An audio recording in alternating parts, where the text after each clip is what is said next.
तो ये व्लॉग शुरू होता है पिछले व्लॉग के लास्ट क्लिप से, जब हम मुंबई लोकल ट्रेन में थे और एक नए एडवेंचर की तरफ जा रहे थे। तो सारन्या, मैं और अनूप तीनों एकदम एक्साइटेड, बैग्स के साथ, थोड़ा टायर्ड पर स्माइल फुल ऑन। फिर हम रुक गए जंबो किंग पर, और यहाँ एक अनस्कूलिंग मोमेंट है। मैंने सारन्या को बचपन से सिखाती हूँ कि कोल्ड ड्रिंक ना बिना डाइल्यूट किए नहीं पीना चाहिए, क्योंकि उनमें होता है शुगर बॉम्ब, और शुगर क्या करती है, एनर्जी देती है, पर लॉन्ग टर्म डैमेज करती है टीथ और इम्यूनिटी सब पे। तो उसके अलावा सारन्या ने एक आइसक्रीम भी खा ली, जो कि बहुत रेयर है उसके लिए। सारन्या को मैं यही सिखाती हूँ कि taste is not wrong, excess is. यही तो है अनस्कूलिंग का essence, knowledge through daily life, not through books. फिर फाइनली हम पहुँचे मेरे सबसे फेवरेट जगह, मेरी मौसी का घर। मुझे अब भी याद है मेरी पहली मेमोरी उनके साथ। एक मेला था, मैं छोटी सी थी और मेरी मौसी ने मुझे बारबी डॉल खरीद के दिया था। उस टाइम मुझे लगा था दुनिया का बेस्ट गिफ्ट मिल गया। और आज भी जब मैं उनके घर जाती हूँ ना, लगता है जैसे टाइम रिवर्स हो गया हो। मौसी के हाथ का खाना मतलब नो कंपटीशन, हर बाइट में प्यार, यादें और जिंदगी। सारन्या ने यहाँ पे अपने स्वस्तिक दादा से 1 साल बाद मुलाकात की। वो मेरे कज़न का बेटा है।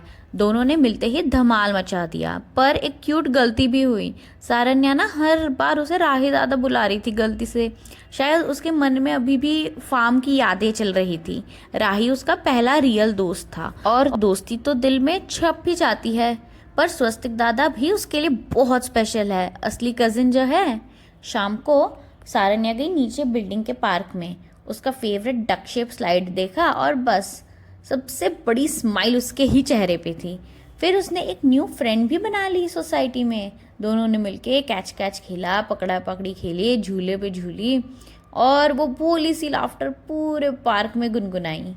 बचपन में दोस्त कैसे खुद ही बन जाते हैं, ना नाम ना कुछ, बस कोई सामने खेल रहा हो तो हम उसके साथ खेलने लग जाते हैं।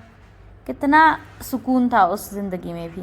अगला दिन और भी क्यूट था। मेरी मौसी और सारन्या दोनों सुबह सुबह कैच कैच खेलने लग गए, और मुझे देख के लगा कितनी लकी है सारन्या कि उसके लाइफ में इतनी ग्रैनीज है। मुझे याद आई मेरी दोनों नानी और दादी, जिनसे मैं मिलती थी मेरे बचपन में। अब वो नहीं है, पर उनका प्यार मेरे अंदर कहीं जिंदा है, हर रेसिपी में, हर संस्कार में, बस सब जगह। फिर थोड़ी देर बाद स्वस्तिक और अनूप ने लिविंग रूम को फुटबॉल का ग्राउंड बना दिया। फुटबॉल क्लास से पहले थोड़ा वार्म अप करना ज़रूरी था उनका, और घर एकदम अलाइव लग रहा था। लाफ्टर, नॉइज़, मस्ती, प्योर पॉजिटिव एनर्जी। रात को मौसी ने मेरे लिए, अनूप के लिए और सारन्या के लिए बनाया अपना special village style mutton curry और सूखा। क्या टेस्ट था, एकदम अर्दी, मसालेदार और सोलफुल। मैंने सीरियसली सोचा, अगर कुकिंग एक आर्ट है तो मेरी मौसी एक आर्टिस्ट है। उनके हाथ में सच्ची में जादू है। फिर अगली सुबह हमने अपनी ट्रेन पकड़नी थी। ट्रेन में मैं और सारन्या एक पुराना गेम खेल रहे थे, कंफ्यूजिंग फिंगर्स वाला। मैं अपने हाथ के फिंगर्स छुपा लेती हूँ, सिर्फ टिप्स दिखाती हूँ, और वो गेस करती है कौन सा फिंगर मैं पूछती हूँ उसे। ये गेम ना मैं अपने पापा के साथ खेलती थी जब मैं सारन्या जितनी थी, और उस मोमेंट पे एक अजीब सी वार्मथ आई और थोड़ा दर्द भी। मुझे पापा की याद आ गई। बहुत साल हो गए हैं उन्हें हग किए हुए। शायद मैं इतनी इंट्रोवर्ट हो गई हूँ कि अपने इमोशंस कभी दिखाती ही नहीं, पर दिल में वो हमेशा मेरे साथ रहते हैं। फाइनली हम पहुंच गए जामनगर, जो कि गुजरात में है। पर एडवेंचर यहाँ ख़त्म थोड़ी ना होगा, अब तो शुरू हुआ है। जैसे कि घर गए, पता चला कि हमारी बाइक की बैटरी ड्रेन हो चुकी है, और फिर एंट्री हुई मेरे पापा की, my real life super hero. उन्होंने अपनी इंजीनियर वाली स्टाइल में प्रॉब्लम सॉल्व की। By the way, fun fact, मेरे पापा एक एरोनॉटिकल मैकेनिकल इंजीनियर थे, मतलब वो प्लेन्स बनाते थे। जब बचपन में वो मुझे बताते थे कि कैसे प्लेन स्काई में बैलेंस होता है, मुझे लगता था मेरे पापा ना मैजिशियन है। जब तक पापा वो ठीक कर रहे थे ना बैटरी, तब तक मैं यहाँ वहाँ ऐसे आसपास घूम रही थी। और तभी मैंने ना हमारी जो वैन है ना पुरानी वाली, उसके नीचे देखा। तो पहले तो हमारी पुरानी जो वैन है ना, उस पर रस्ट वस्ट लग गया था सारा, और ऐसे ख़राब सी हो गई, तो ना हम यूज़ नहीं करते उससे। बट पड़े पड़े वो फिर भी काम आ रही है, हमारे नहीं पर जो उसके नीचे एक डॉग थी, एक फीमेल डॉग, वो रह रही थी और उसके नीचे उसके साथ में ना 10 से 12 छोटे छोटे पपीज़ थे। और वो ना बस अपने मतलब आंखें भी नहीं खुली थी उनके, ऐसे थे एकदम पेट से चिपके हुए थे।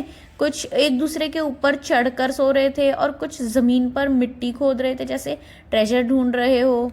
मुझे लगा कितनी कितनी अजीब बात है ना, जो चीज़ इंसानों के लिए कबाड़ बन जाती है वो किसी और के लिए घर बन सकती है।